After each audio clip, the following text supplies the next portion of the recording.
I've been putting off this video for a long time. Every time I round up my favorite Android drawing apps, like 2 more come out just in the next few weeks or months. Somehow, it has been 4 years since I've updated this list, and oh man, there are so many drawing apps out there now that are so much better, and half of the apps on this list just did not exist 4 years ago. So my name is Brad Colbo, and let's just jump into it and get into this list. The first thing on this list is an app called Clip Studio Paint. If you've seen me draw on any Android tablets in the last few years, that's probably the app that I am using the most. Now, Clip Studio is known for its desktop version, and it's a fully featured drawing and painting app, and they've taken every single feature and they have ported it over to Android. Everything from the amazing brushes to the paint bucket tool, reference layers, animation. It's also used in comic creation, so there's like a panel maker, and you can make word balloons, and you could have multi-page layouts. So many things in this app, but one of the things that makes it really, really epic on Android that makes me truly love it is they now have a new mode called Doodle Mode. It came out last year. What it does is it takes Clip Studio Paint, which really looked like a desktop app that happened to be running on Android, and it made it into a more Android or iPad looking app. It took away a lot of the features and just left the core ones there, and it's fantastic because you can still jump back to the other version if you need some of those like hardcore features like the panel maker or something like that, or some of the text tools when you're making a comic. And then when you just want to get back to like the simplified, more refined way of drawing, you jump back over to Doodle Mode. It's fantastic. This works on Android phones. It also works on tablets. I really like it on tablets, especially with some of the larger tablets like Samsung's S Plus series tablets or even like the S10 Ultra. So much drawing space, so easy to use. Love it. Absolutely love, love, love it. It is my favorite Android drawing app. One of my favorite drawing apps, period, really. Now, many of the apps on this list are free. This one is not. There's a free trial, so if you just want to use it, there are some limitations there. I don't think you can save your files. And so if you want like the fully featured version after your trial period ends, you do have to pay for it. So it's $1 a month, 99 cents a month, or you can pay $6.50, much better price a year to get this app. And I know some people don't want to invest that much in their drawing app, especially if you're just starting out, which I totally understand.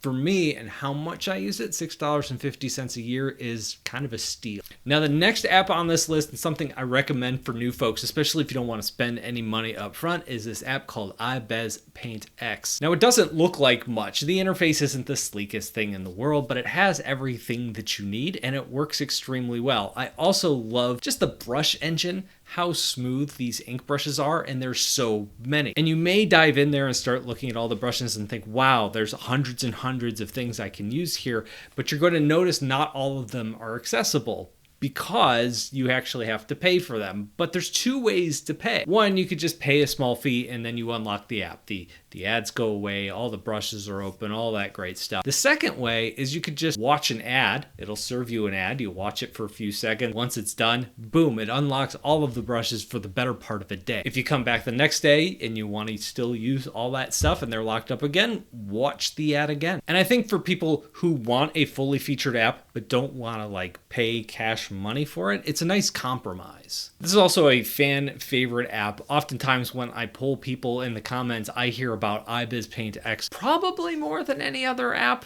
even Clip Studio Paint, probably because that's a paid app, whereas Ibis is free. The next thing I want to talk about is this app called HiPaint. It is a newer app. I think it used to be called Hui on Sketch, which I think is kind of interesting, but then it got pulled from the App Store, and now it is back in the Google Play Store. This is an ad-driven app, and this is pretty much a Procreate clone. So again, if you want the Procreate experience on Android, I think this is probably the one I would recommend. There's 2 more that are on this list that have Procreate-like features, but this is the definitive one that I really like. The one thing that I don't really care for in this app is the ads. Now, I don't have a problem with ads. I don't have a problem with ads in Ibis, but what I do not like here is that I can't pay to make the ads go away. Okay, so I ended up finding it. It's in these 3 dots. There's a section called Advanced Features, and there's 2 things you can do here. One is you could pay $2 and just remove the ads. Yay, that's really exciting. There's a bunch of other features that you could buy kind of one at a time, or you could just come in here and do like a monthly plan. This is actually the same price as Clip Studio Paint. It's 99 cents a month, or it's $10 a year. Actually, that's a little bit more. Clip Studio Paint's price is $6.50 for a full year. But it's calling these individual features commodity features. So if you didn't want to pay for the whole thing, but you wanted like the advanced text features or the export an MP4 feature or something like that, I think you could just buy it one time and you're good to go. At least reading through this very convoluted text, that's the impression I'm left with. So HiPaint, closest thing you're going to find on Android to Procreate, a really good option, worth checking out the free version. Before I get to the next one, I want to shout out my website, bradsartschool.com. If you're just getting started in digital art, I have some courses over there. Learn to Draw in 60 Days is the main one, where every day there's a new lesson. There's homework with each lesson, so we can reinforce what we learn, and then the next day we build upon those skills and we keep going and going. The goal is by the end of that course, it's going to prepare you for more advanced tutorials and courses that you're going to find online. So if you find yourself in a situation where you're taking advanced tutorials and you're like, that's over my head, this is where you want to start first. Anyway, bradsartschool.com. There's some discounts going on right now. Check it out. Now, another one I hear a lot about in the comments that I'm going to put third on this list is an app called Krita. Now, Krita, like Clip Studio Paint, is a full-blown desktop app that they've taken and they've moved over to Android. This is an open source app, which is kind of unusual and kind of neat. That means that there were a handful of people. Actually, I think there was one person specifically who was just really passionate about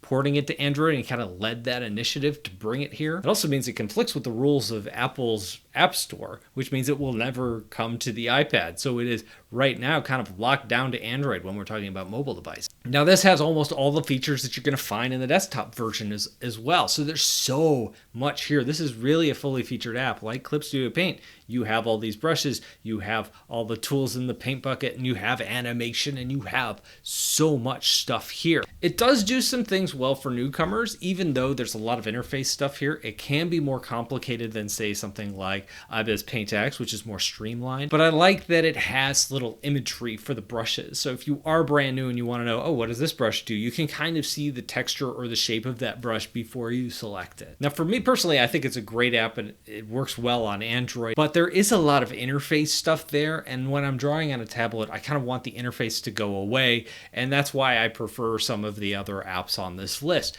But since it's free, if you are interested in that like hardcore drawing app, it's worth checking out. Next on this list is an app called Artflow. Now, in the past, before many of these other apps started coming out, Artflow was either my #1 or #2 app available on Android. It has slipped a little bit in recent years, but it's still a very good drawing app. They've refined the interface over time. It kind of has pulled a lot of good stuff over from Procreate on the iPad. It might be one of the closer apps to Procreate from the iPad. At least that's available on Android. Unfortunately, it hasn't modernized quite as much as some of the other apps that are available on this list. For example, I still can't use 2 fingers to undo. There's an undo and redo button, but personally I prefer maybe having both. That's something that Clip Studio and Krita and many other apps have just kind of adopted and has become the standard on many tablets when we're drawing. It does other things. For example, it hides the little Android icon tray at the bottom of the screen, so I have to swipe up from the bottom, and every time I do, that leaves a little line on my canvas that I have to erase or undo when I come back. And a lot of things here just take an extra step that they don't in other apps. For example, changing the opacity of the layer. You tap on the layer, you scrub down the opacity slider just like every other app in the universe, and then when you tap off, the layer goes back to normal. You're supposed to tap a little check mark box in the corner before doing that. Now, I re-downloaded this app. I haven't used it in quite a while.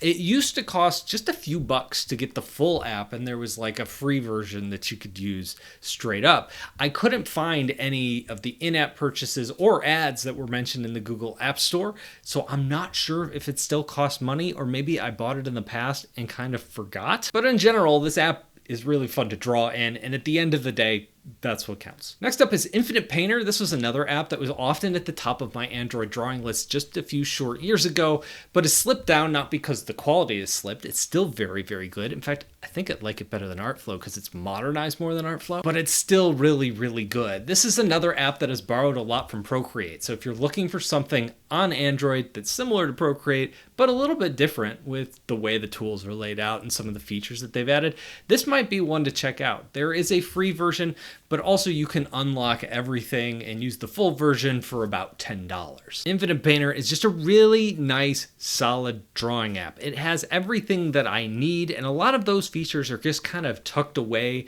so when you need them, you can kind of find them in the menus and pull them out. Now, from a learning standpoint, that also means that at times, if you're thinking, where's that selection tool again? There is a little bit of a learning curve to kind of find everything and understand how it works and all the nuances there, but in general, this is one of those apps that you could just open up, grab a pen, and start drawing with right away. And that's really nice. Next up, I'm going to talk about an app that a lot of you have asked me to include on this list. And I thought, you know what? I think it's about time. This app is called Concepts. Now, Concepts is really geared towards illustrators and sketchers and taking notes and compiling things, and you can bring in images. It kind of reminds me of a slicker version of an app called Freeform on the iPad. It's actually Freeform's an app that's made by Apple and is available for free on the iPad. Now, I am using the free version here, but there is a paid version that has more features and more stuff included in it. It costs $30 a year, but that license does include multiple devices, so you could use it on your Windows computer and your Android tablet, and they kind of mesh together pretty well. I included it here because I think this has the coolest menus of any Android drawing app out there. I love just picking colors on this. You could probably see me in the background just jumping between pens and things like that. It's just fun to use. It's a really cool interface, and so therefore it is worth mentioning here. Now, this one is new. This is Samsung's Penup. Now, I include this because it's free, at least if you have a Samsung device. I'm not sure you can actually get this app on other devices, but it works really well with the S Pen. So if you do have a Samsung device, it's probably already installed, and you should just try playing around with it. Now, some of the Samsung pens, like the ones that come with the Galaxy Tab S10 and S9, have some extra Bluetooth features built in. So if you charge up those pens on the back of your tablet and then use them, you can get some sensitive feedback, some shaking to the pen while you're drawing. This is one of the only apps that takes advantage of that, but it's such a cool feature. It is fun to paint on my Galaxy Tab and get that forced feedback as I'm drawing or painting or whatever. I just think that's a cool feature, and also because it's free.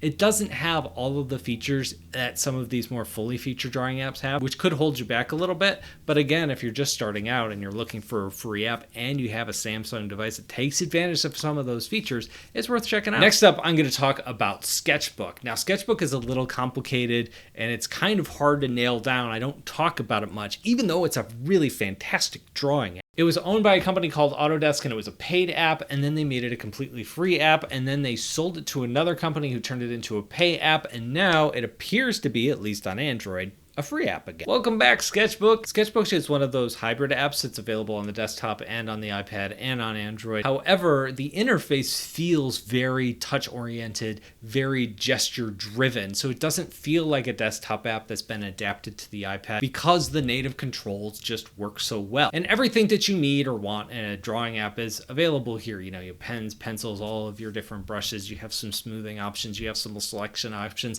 I think there's some symmetry tools buried in here. All sorts of really great stuff that you would expect in just a digital sketchbook, which is what this is. Since it's really good and it's free, I thought, you know what, this should definitely make the list this time. The last app I am going to put on this list is Medibang, because Medibang is another one of those free apps. There's a lot of free apps available on Android that are really good right now. Medibang's been on here a long time, and I'm still sticking it on here. Medibang, to me, feels like a scaled down mobile version of Clip Studio Paint. The way that it has some of the slide out menus on the side, some of the options that are available, it's not quite as detailed, even though there is things like the panel maker and it's really designed for comics and that kind of cool stuff. It doesn't have all of the same features that you're going to find in Clip Studio Paint. But it's really fun to make a sketch and do the line art and color in this app, and of course it's absolutely free, so why not? Throw it on the list. Let's do it. So those are the 10 apps for Android that I recommend. It's amazing how far this ecosystem has come. Whereas just a few years ago, I was searching for an app that I could truly fall in love with. Now there's several where I could say, this is it. This is the one. I love it. Whether we're talking about Clip Studio Paint, HiPaint is pretty good. Ibis Paint X is really, really good. I have several options that I can go to on Android now that I have no problem recommending to anybody. What do you think? What is your favorite? Let me know down below in the comments. Thank you all for watching, and I'll talk to you in a couple of days.